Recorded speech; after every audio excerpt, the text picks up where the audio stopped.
Nalubog sa West Philippine Sea ang lumang barkong made in China na ginamit sa balikatan exercises ng Pilipinas at Amerika. Pinaulanan ng missile at bomba ang barko hanggang sa mawasak ito. Nasa frontline ng balitang yan, si Brian Castillo.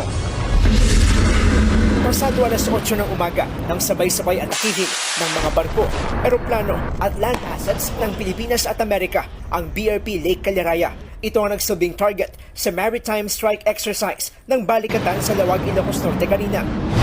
Malayo at hindi kita mula dito sa aming kinaroroonan ang target ship na BRP Lake Caliraya. Pero nakaposisyon dito sa beach ang ilang artillery weapon ng Pilipinas at Amerika. Katuwang nila sa pag-atake ang air at naval assets na naroon naman sa West Philippine Sea. Unang nagpasiklaw ang guided missile frigate ng Philippine Navy na BRP Jose Rizal na nagpakawala ng surface-to-surface anti-ship missile. Sa drone shot,